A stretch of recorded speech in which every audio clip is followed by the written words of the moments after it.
ಕಸದ ತೊಟ್ಟಿಯಾಗಿ ಪರಿವರ್ತನೆಯನ್ನ ಕಂಡಿದೆ ಮಂಡ್ಯ ಕೆಆರ್ಪೇಟೆಯ ಆಡಳಿತ ಸೌಧ. ಅಲ್ಲಿನ ಪರಿಸ್ಥಿತಿ ಹೇಗಿದೆ, ಯಾಕೆ ಕಸದ ರಾಶಿ ಅಲ್ಲಿ ತುಂಬಿಕೊಂಡಿದೆ, ಡೀಟೇಲ್ಸ್ ಇದೆ, ಬನ್ನಿ ನೋಡ್ತಾ ಹೋಗೋಣ. ಕಸದ ತೊಟ್ಟಿಯಾಗಿ ಪರಿವರ್ತನೆಯನ್ನ ಕಂಡಿದೆ ಕೆಆರ್ಪೇಟೆ ಆಡಳಿತ ಸೌಧ. ಗಬ್ಬೆದ್ದು ನಾರ್ತಾ ಇರುವಂತಹ ಶೌಚಾಲಯ, ಕಸದ ರಾಶಿ, ಜೇಡರ ಬಲೆ, ಇದನ್ನೆಲ್ಲ ಕಂಡು ನಿಜಕ್ಕೂ ನಮಗೆ ಅಸಹ್ಯ ಆಗ್ತಾ ಇದೆ. ಆದರೆ ಅಲ್ಲಿನ ಕಚೇರಿ ಅಧಿಕಾರಿಗಳು ಕಂಡೂ ಕಾಣದಂತಿದ್ದಾರೆ. ಸ್ವಚ್ಛತೆ ಕೆಲಸ ಮರೆತು ಕಾಲ ಕಳೀತಾ ಇದ್ದಾರೆ ಡಿ ಗ್ರೂಪ್ನ ಸಿಬ್ಬಂದಿಗಳು. ಶಾಸಕರ ಆಡಳಿತ ಕಚೇರಿ ಇದ್ರೂ ಕೂಡ ಅಧಿಕಾರಿಗಳು ಮಾತ್ರ ಸೈಲೆಂಟ್ ಆಗಿದ್ದಾರೆ. ಸ್ವಚ್ಛತೆ ಕಾಪಾಡದ ತಹಶೀಲ್ದಾರ್ ವಿರುದ್ಧ ಜನರು ಆಕ್ರೋಶವನ್ನ ವ್ಯಕ್ತಪಡಿಸ್ತಾ ಇದ್ದಾರೆ. ನೋಡಿ, ದಿನಂಪ್ರತಿ ಸಾವಿರಾರು ಜನರು ಬಂದು ಹೋಗುವಂತಹ ಆಡಳಿತ ಸೌಧ, ಅಲ್ಲಿ ಸ್ವಚ್ಛತೆ ಅನ್ನೋದು ಮರೀಚಿಕೆಯಾಗೋಗ್ಬಿಟ್ಟಿದೆ. ಸ್ವಚ್ಛತೆಯನ್ನ ಕಾಪಾಡುವಲ್ಲಿ ಅಧಿಕಾರಿಗಳು ವಿಫಲವನ್ನ ಕಂಡಿದ್ದಾರೆ. ಅದೇ ರೀತಿಯಾಗಿ ಇವರ ಮನೆಯನ್ನೂ ಕೂಡ ಇಟ್ಕೊಳ್ತಾರ, ಇವ್ರ ಮನೆ ಬೇರೆ ಕಚೇರಿ ಬೇರೆ ಅನ್ನುವಂತಹ ವರ್ತನೆ ಇವರದ್ದು. ಗಬ್ಬೆದ್ದು ನಾರ್ತಾ ಇದ್ದಾವೆ ಶೌಚಾಲಯಗಳು. ನೋಡಿ, ಶೌಚಾಲಯಗಳು ಬಹಳ ಸ್ವಚ್ಛತೆಯಿಂದ ಇರಬೇಕಾಗತ್ತೆ. ಸ್ವಲ್ಪ ಹೆಚ್ಚು ಕಮ್ಮಿ ಆದರೂ ಕೂಡ ನಮ್ಮ ಆರೋಗ್ಯದಲ್ಲಿ ಸಾಕಷ್ಟು ಸಮಸ್ಯೆಗಳು ಉಲ್ಬಣ ಆಗತ್ತೆ. ಇನ್ಫೆಕ್ಷನ್ ಆಯಿತು ಅಂತಂದರೆ ಮುಗೀತು, ಮೂರು ದಿನಗಳ ಕಾಲ ಆಸ್ಪತ್ರೆಯಲ್ಲಿ ದಾಖಲಾಗಿ ಚಿಕಿತ್ಸೆಯನ್ನು ಪಡೆದುಕೊಳ್ಬೇಕಾಗತ್ತೆ.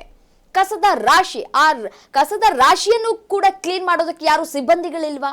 ಜೇಡ್ರ ಬಲೆಗಳು ಕೂಡ ಇದ್ದಾವೆ.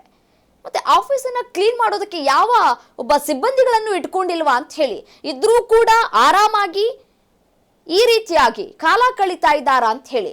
ಯಾಕೆ ಇದನ್ನೆಲ್ಲ ಕಂಡು ದಿನಂಪ್ರತಿ ಬರುವಂತಹ ಕಚೇರಿಯ ಸಿಬ್ಬಂದಿಗಳು ಏನು ಮಾಡ್ತಾ ಇದ್ದಾರೆ, ಅಲ್ಲಿ ಕೆಲಸ ಮಾಡುವಂತಹ ಸಿಬ್ಬಂದಿಗಳು ಯಾಕೆ ಧ್ವನಿ ಎತ್ತುವಂತಹ ಕೆಲಸವನ್ನ ಮಾಡ್ತಾ ಇಲ್ಲ ಅಂತ ಹೇಳಿ.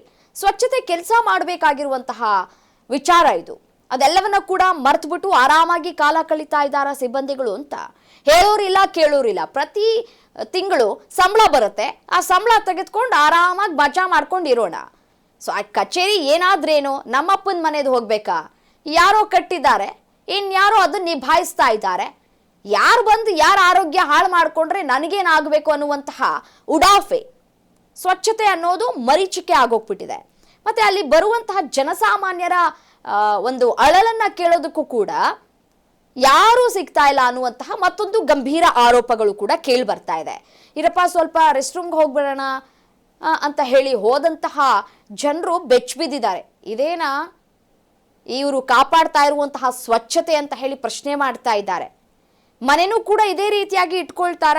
ನೋಡಿ, ಬೆಳಿಗ್ಗೆ ಬಂದರೆ ಕಚೇರಿಗೆ ನಾವು ಇಡೀ ದಿನ ಅಲ್ಲೇ ಕಾಲ ಕಳಿತೀವಿ. ಇಡೀ ದಿನ ಕಾಲ ಕಳೆಯುವಂತಹ ಕಚೇರಿಯನ್ನ ಮನೆಗಿಂತ ಹೆಚ್ಚಾಗಿ ನೋಡ್ಕೊಳ್ಬೇಕು. ಬಟ್ ಆದರೆ ಅದು ಮನೆಯಲ್ಲ, ಯಾವುದೋ ಒಂದು ಸ್ಲಮ್ ಏರಿಯಾ ತರ ಪರಿವರ್ತನೆಯನ್ನ ಪಡೆದುಕೊಂಡಿದೆ. ನೋಡಿ ದೃಶ್ಯದಲ್ಲಿ ತಹಶೀಲ್ದಾರ್ ಅವರು ಏನು ಮಾಡ್ತಾ ಇದ್ದಾರೆ, ಇದೆಲ್ಲವನ್ನು ಕೂಡ ನೋಡ್ಕೊಳ್ಬೇಕಲ್ವಾ, ಸಿಬ್ಬಂದಿಗಳನ್ನ ನೇಮಕ ಮಾಡ್ಬೇಕಲ್ವಾ.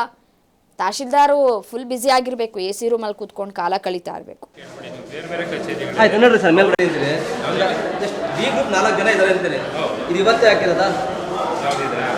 ಇವತ್ತೇ ಹಾಕಿರೋದಾ? ಹೌದು, ಇವತ್ತೇ ಹಾಕಿರೋದು. ಯಾಕೆ ಅಂತ ಕೇಳಿ, ಇಲ್ಲಿ ತಾಲೂಕು ಕಚೇರಿ ಒಂದಿಲ್ಲ, ಬೇರೆ ಬೇರೆ ಕಚೇರಿಗಳು ಮೇಲ್ಗಡೆ ಇದೆ. ಬೇರೆ ಬೇರೆ ಕಚೇರಿ ಅಂದ್ರೆ ಯಾವುದು? ಹೌದು, ಇಲ್ಲಿ ಇದೆ ಮೇಲ್ಗಡೆ sir. R T O office ಇದೆಯಾ? ಕಂದಾಯ ಆಗ್ಬಿಟ್ಟು ಯಾವ್ದು ಇಲ್ಲ ಸರ್. ADLR ಆಫೀಸ್ ಇದೆ. ಕಂದಾಯ ಇಲಾಖೆ ಸಂಬಂಧಪಟ್ಟದಲ್ಲ ಸರ್.